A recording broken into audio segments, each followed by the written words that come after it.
Welcome to the 2021 Italian Renaissance versus Northern Renaissance debate. I'm Chloe Lynn and I will be the moderator of this debate between Richard Stepnowski and Isabella Visconti. Each candidate will have 2 minutes to answer each question.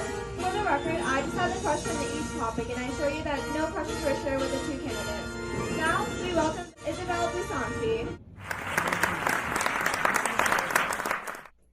and Richard Stepnowski. Our first question is, what impact did your Renaissance movement have in Western society? Bella, in this first segment, you will go first. The impact the Italian Renaissance had in the Western society is that without the Italian Renaissance, the Northern Renaissance wouldn't have happened, or the other movements. Even though the Italian Renaissance started first, the Northern Renaissance brought more idealistic inventions to society, such as the printing press. Okay, but was it just the printing press? The Italian Renaissance was the center of the Roman Empire, had trades with the Muslim world, had Muslim scholars keep and create the scientific and technical knowledge of ancient Greece and Rome. Without the printing press, most of the population would be illiterate. Also, the fact that it spread information throughout Europe made knowledge more powerful. Although there was a big trade source within the Italian Renaissance, their trade came to the north.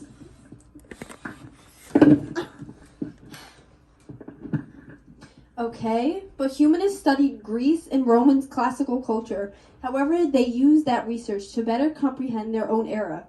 Humanists felt that education should help people develop their creative abilities. They stressed humanist concepts taught in ancient Greek and Roman schools, such as grammar, rhetoric, poetry, and history. You know, it's almost like you're saying that you stole Greek and Roman culture for your own.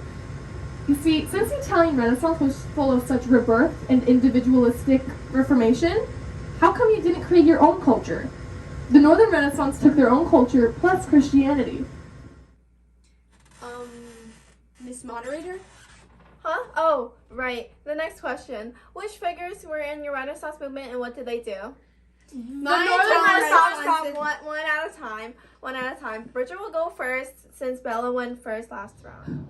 The Northern Renaissance had Jan van Eyck, a painter of Belgium, Albrecht Dürer, a German painter, printer, and theorist, aka Leonardo of the North, and Pieter Bruegel the Elder, a painter who painted scenes of peasant life. Okay, but who has heard of those artists? The Italian Renaissance had Leonardo da Vinci, an Italian artist, scientist, and inventor, Michelangelo, a sculptor, engineer, painter, architect, and poet, who was called a genius because his work reflected his lifelong spiritual and artistic struggle. Raphael blended his own style with Christian and classical styles. If Leonardo didn't exist, then Dürer wouldn't have the nickname Leonardo of the North.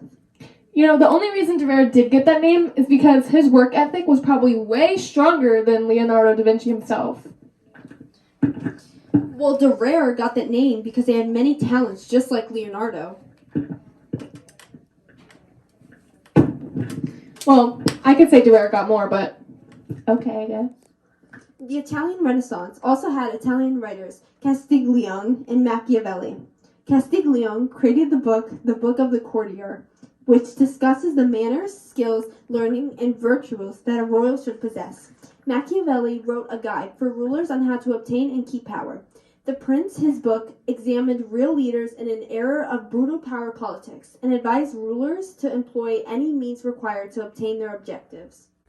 On to the next question, which is, how did the arts impact the Renaissance? The art of the Italian Renaissance brought humanist ideas to a new level. Painting, sculptures, and architects were among the most spectacular concepts of the Renaissance. This artistic flourishing was encouraged by wealthy benefactors, popes, and princes. The concept of humanity was mirrored in Renaissance art. Religious themes were illustrated by Renaissance artists who placed religious characters such as Jesus and Mary against a Greek or Roman background. The art of the Romans was quite realistic, but it became considerably more styled during the Middle Ages. By making distant items smaller than those closer to this perspective, Renaissance artists were able to produce realistic paintings. Other methods allowed Renaissance artists to bring back reality and life into their work.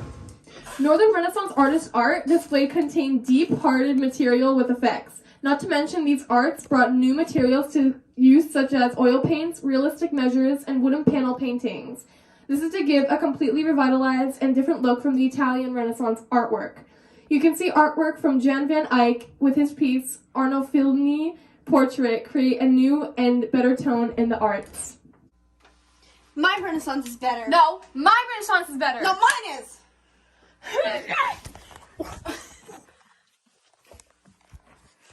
Well, that was an interesting debate. Thank you for watching the debate versus the Italian Renaissance and the Northern Renaissance. Bye. Okay, ready? The Italian Renaissance also had Italian writers. Oh wait, what is it? Baldassare. The Italian Renaissance also had Italian writers. Baldassare. Without the printing press, most of the population would be illiterate. What the? Welcome to the 2021 Italian Renaissance versus Northern Renaissance debate. I'm Chloe Lynn, and I will be Michelangelo, a sculptor, engineer, painter, architect, and poet, who was called a genius because his work reflected his long spiritual lifelong. Oh! This is so good. Long.